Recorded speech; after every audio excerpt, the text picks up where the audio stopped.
Hey guys, I'm Valda, and today I'm going to talk about my seasonal favorites over summer of 2020, as well as any anime and manga pickups. Alright, so as for some of the favorite anime I watched over summer of 2020, I watched Re:Zero Season 2, as well as Fruits Basket Season 2. For Fruits Baskets, we finally got to the part where a big reveal happened, and now waiting for Season 3, the final season. It's going to be a lot of drama, a lot of intensity, and I can't wait. And this anime adaptation of Fruits Baskets is doing such a good job. I reread the manga recently, and they are staying, they're just so accurate to the manga. It's been really pleasant and really nice to see. As for Re:Zero Season 2, I believe this was only part 1 that we got. Basically stuck in the same time loop thing the entire time.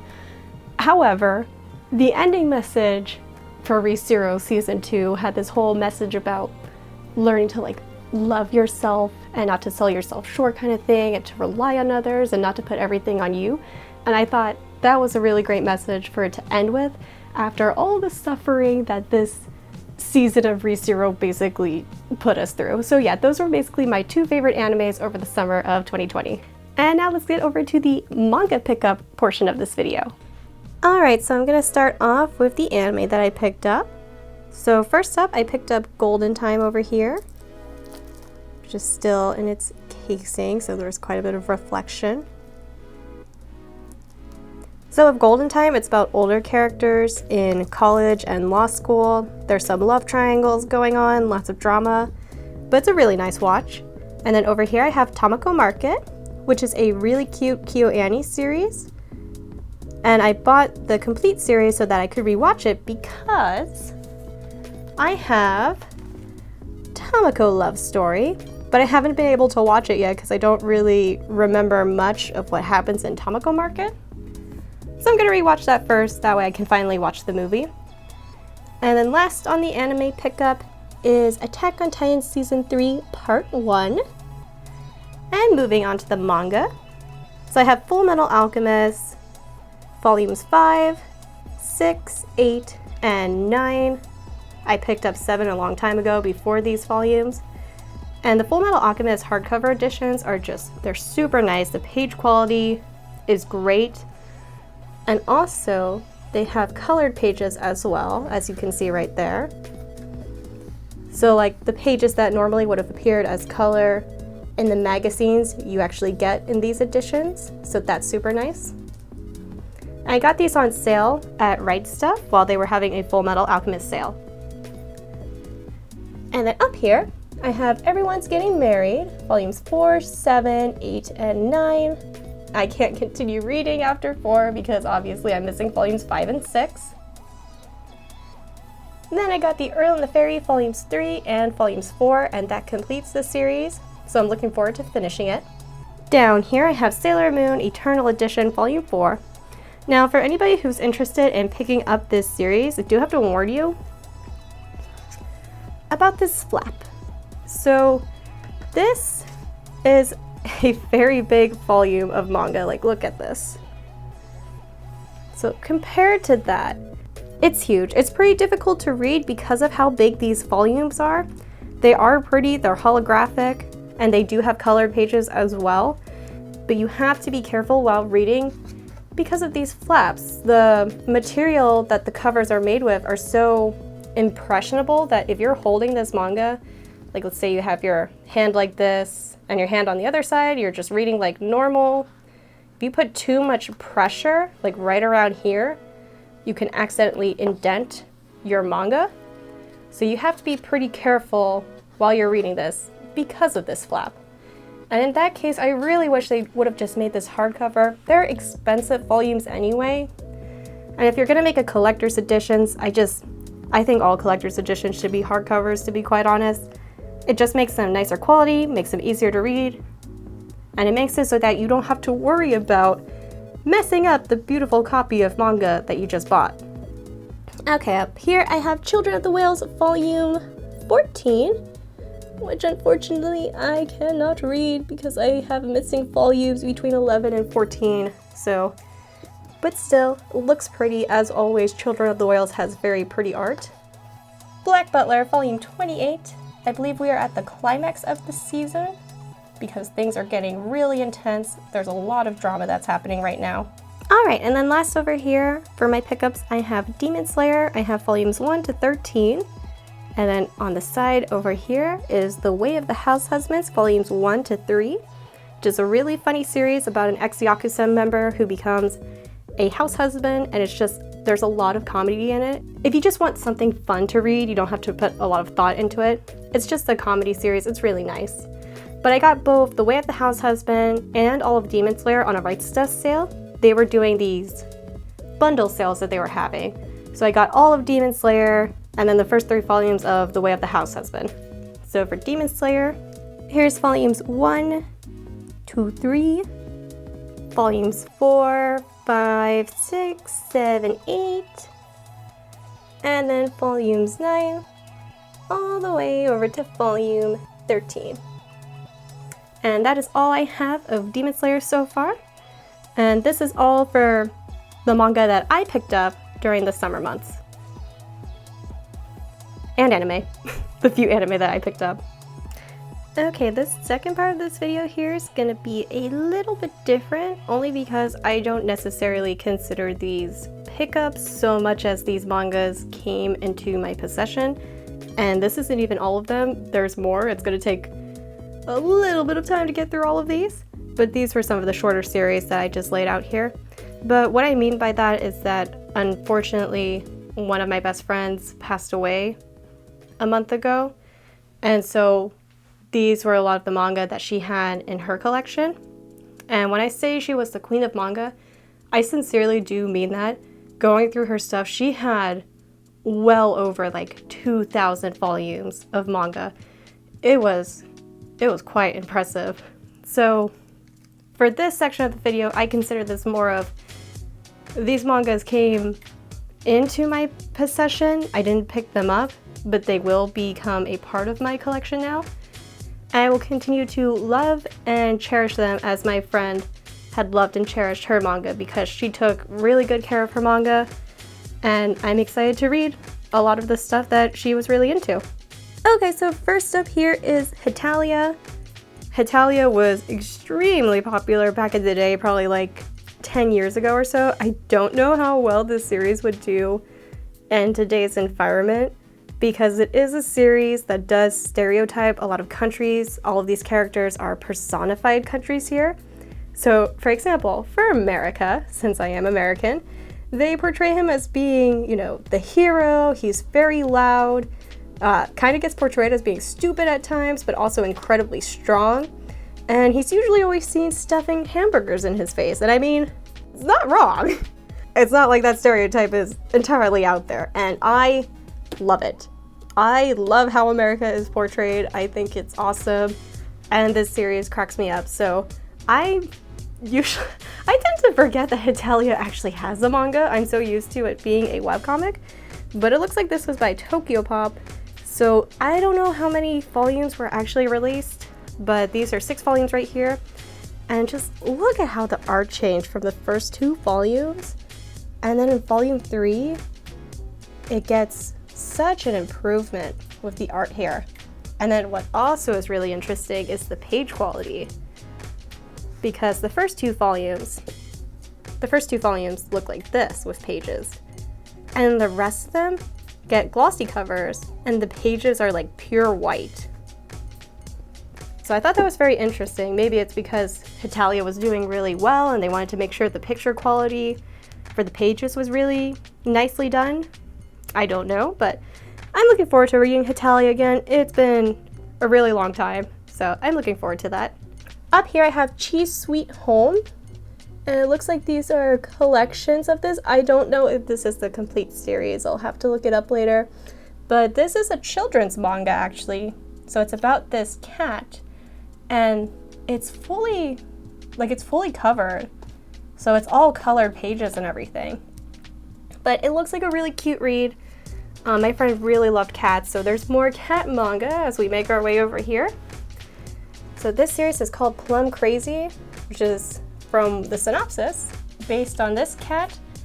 And it looks like this cat comes into the picture and the cats are fighting with each other. So another series about cats that I'm looking forward to reading. And then we have She and Her Cat right here. This story is by Makoto Shinkai. It was originally a 5-minute movie released in 1999. And then in 2016, it got a 4-episode anime adaptation, as well as this manga. So there's only one volume of the manga. It's told from the cat's perspective here. And I believe it has a sad ending. So I'm both looking forward and not looking forward to reading this one, if it ends the way I think it ends. Then down here is Olympus, which is a 1-volume manga series, and it has very pretty art. But I know all my friends love this manga. I have never checked it out, so I'm looking forward to reading this one. And then down here is Prince Freya. This is a shoujo manga that's new, I think. It's about a girl who looks exactly like the prince of her country, and the prince is sick. And so she basically replaces him, I guess, to keep up the image that the prince is still alive. And then up here I have the alchemist who survived now dreams of a quiet city life. I think this is originally a novel, like a light novel. I'm not quite sure. I'll have to look that up. But my friend really wanted me to read this series because I had recommended to her Witch Hat Atelier. And so she wanted me to read this one because she said it was a really good fantasy as well. So I'm looking forward to reading that. As I say for basically every manga, I am looking forward to reading all these new mangas. And then there's Mythical Beast Investigator, which is only a 2 manga series, but it looks so cute and pretty, so excited for that. And then here's one I actually have read since getting this manga. It's called Nicola Traveling Around the Demon's World. And just look at that art. It's so different from what I'm used to seeing in manga with this kind of sketchy style. It's an incredibly cute series, has some very cute art, and it's about this girl right here. She's a human. She travels into the demon's world and gets picked up, or she gets found after she kind of collapses, by this guy named Simon, who is a devil demon. So he has horns under his hat and pointy ears. Now Nicola can blend in with the demons because she looks like a devil just wearing a hat basically, since humans and devils look similar, because you can't see her ears and you can't see the top of her head, because otherwise they're not very fond of finding humans. But she blends in and she goes traveling around with Simon in the demon's world, and it's just really cute, has some really great different demon designs, and it's pretty funny as well because there's so many things in this series that the demon characters, like what would be disgusting, gross, and hideous to us, the demons are just like, oh, that's so cute, or oh, that's so pretty, and you just see Nicola's reactions and she's just like, it's awful, it's terrible. So this is a really great and fun read.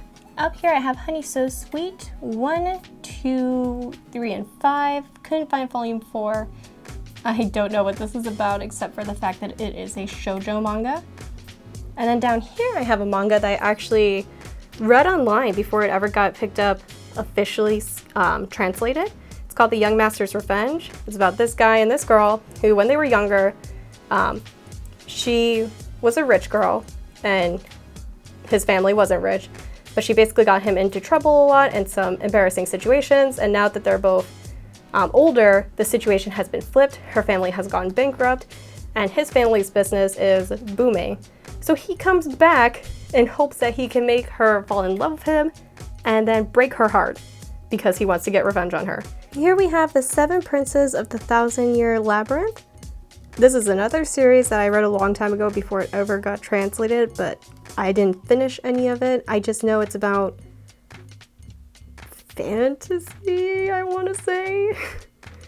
I remember there being a lot of guy characters and that it's a fantasy-based manga, but it's really short. There's only 4 volumes, so this time I will read it in its full entirety and see how it ends this time.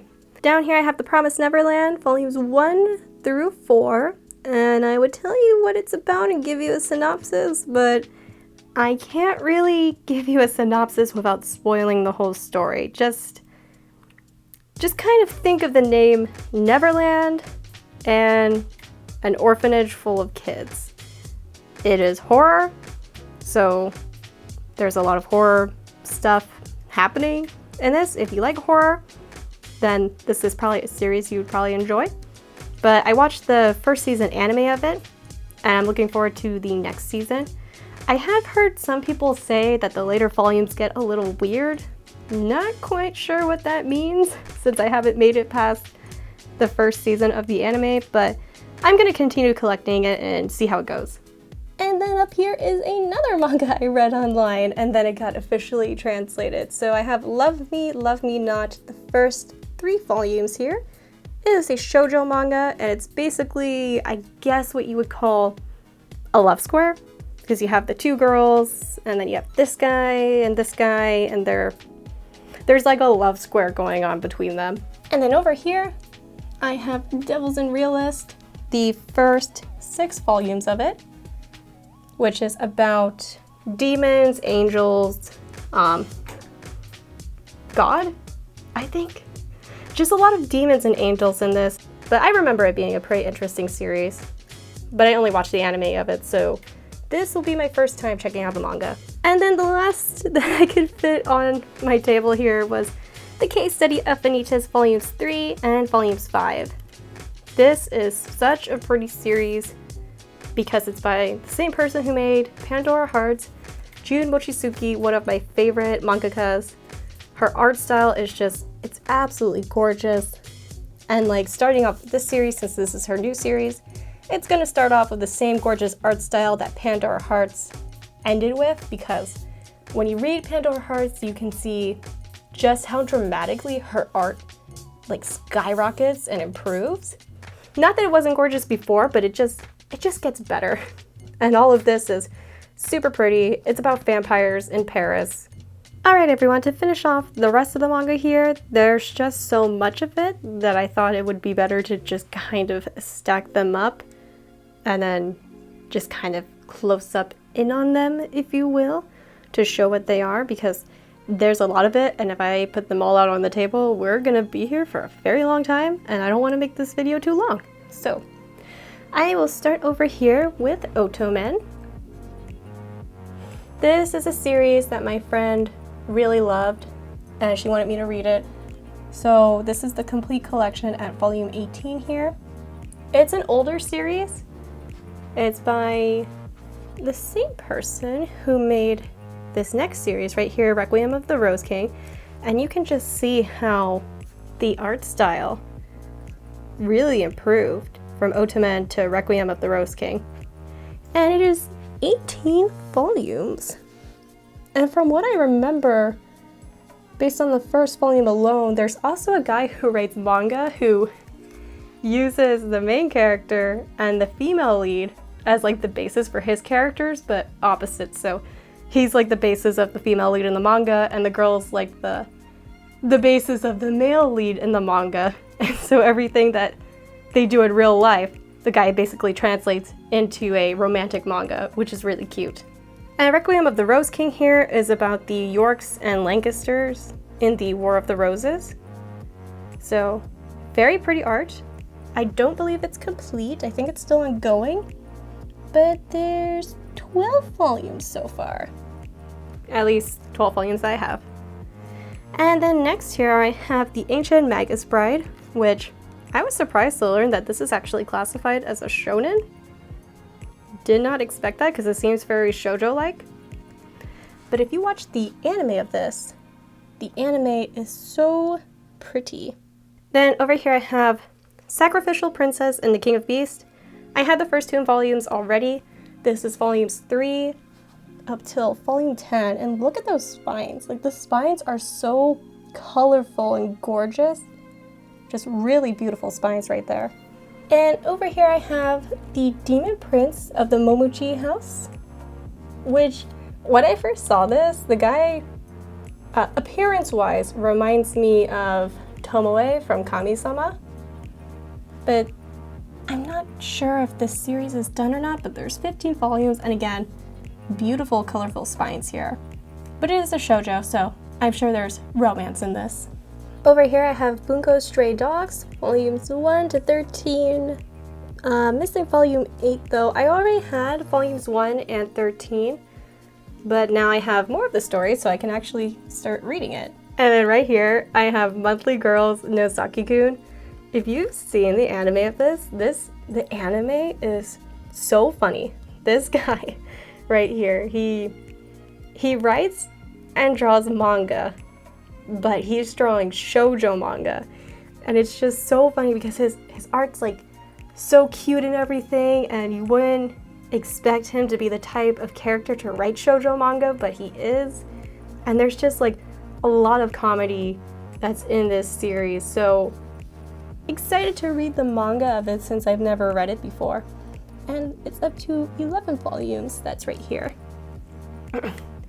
And speaking of funny series, I have The Devil is a Part-Timer, the manga, because there's also a light novel. I believe the light novel is the original, but here's volume 1 of the light novel, and then volumes 1 to 13, no volume 12, of the manga adaptation. But yeah, if you want to get into The Devil's a Part-Timer, I recommend starting off with the anime because it is hilarious. I've watched it many times, so excited to read the manga adaptation of it, and I will try my best. I know I'm really terrible at reading light novels, but I will try my best to read the light novel as well. I have the first light novel of Spice and Wolf right here, with Hollow on the front cover, and then the manga adaptation of it as well, volume 1. And then over here, I have a series that I always see in used bookstores called Sayuki. And then there's a sequel for it called Sayuki Reload. So I don't really know what the series is about, but I know a lot of my friends like it. So this will be my first time reading and experiencing what the story is. But it looks like something that I would enjoy. And then over here is the first couple volumes of Yu-Gi-Oh! And hang on a second.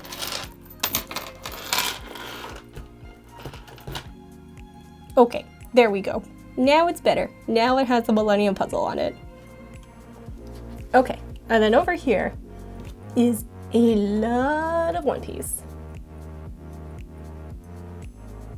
So I only recently got into One Piece this year. I'm currently at the end of the Skypiea arc. So I'm pretty sure these volumes here are, you know, like the intro before the Grand Line. There's a few volumes missing, but it looks like it goes into Alabasta and some Skypiea there. And over here is a series called Mushishi, which is a series I've wanted to read for a long time, but as you can see, it is done by Del Rey, so I imagine it's probably hard to find. I'm going to guess the last volumes are in a big omnibus here because maybe Del Rey was going under around then, I'm not quite sure. And then over here are just single volumes, Rurouni Kenshin Restoration, as well as a series called Seventh Garden. Not really sure what it's about, but I just thought this was funny that Half Price Books, the sticker is right on the girl's face. But whatever it is, I will check it out, see if I like it. And over here is Black Clover, which is a series a lot of people gave up on. Admittingly, I was one of them because of Asta's screaming voice in the anime. However, guys, trust me when I say, if you can get past the first 3 episodes of Black Clover, the series does get better. It doesn't waste time. It's just kind of like it just goes like that. And also, may I recommend the English dub of Black Clover. So here I have 1 to 3, 5, and 7. Yeah, the English dub of Black Clover is really good. I really enjoy Asta's English voice in the English dub. And speaking of Black Clover, I have the first 19 episodes and the first 2 Blu-rays right here. And then to wrap up this, I have Castlevania Season 1 and Castlevania Season 2, which is a great Netflix adaptation. They did in my opinion, they did a really good job. I can't really obviously say that though, since I've never played the games. But I really enjoyed it. With this being on Netflix, they didn't really have to censor themselves or anything, so there's like a lot of violence and everything in this, which I think is pretty great that we have a medium now where you can have great anime adaptations like this, and you don't really have to hold anything back in the storytelling or the animation, since it could be all uncensored and everything.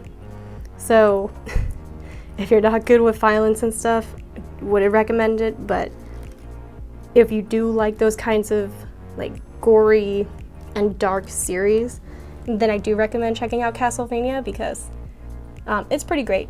Season 3 got a little weird, but it was still great, and once that comes out, if it's not out already, I will look into picking that up to add that to these two as well.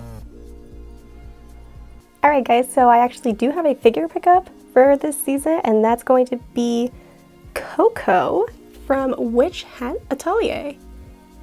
It's a really good figure, she's super cute, and she comes with the brush buddy. Look at that. Look at how adorable he is. So cute. I love the brush buddies in Witch Hat Atelier. They're just so cute, and like all the creatures from Witch Hat are just like cute and quirky. If you haven't read Witch Hat, go ahead and go read it. And also, I'm just really surprised that this series has a figure, because there's no anime of it, at least not yet. And not only does it have this figure of Coco, but there's actually 2 figures of Coco, which I found to be very surprising. So I think this one is a 1/7 scale. It's by Kotobukiya, and I believe the other one's like a 1/6 scale or something of Coco. Like, it's a bigger figure, but it has her in her full uniform, and it's based on the first cover art of the manga. But yeah, really happy with this figure. It's so pretty, and I don't have room for it. But you know what? I'm just gonna have to find room, obviously, because she deserves a place somewhere, and she needs to be part of the figure collection that I will be doing soon. Just wanted to show her off, because I never see anybody talking about Witch Hat Atelier, like, ever. And it has 2 figures, and it's really successful in Japan, so I'm hoping that it gets an anime adaptation soon. And obviously, this is really good for reference, because I can see her outfit and like all the details and stuff. So as a cosplayer, I'm just like, yes, this will be good for reference photos in the pictures. This is totally justifiable of why I need this figure, aside from just a total impulse buy. Don't judge me. I love Coco, and I love the brush buddy. Focus camera. So cute. So cute. Alright guys, that's basically it for this video. I hope you enjoyed it. Remember to like, subscribe, and hit that bell notification so you never miss another video from me. Thank you guys so much for watching, and I will see you in my next video. Bye!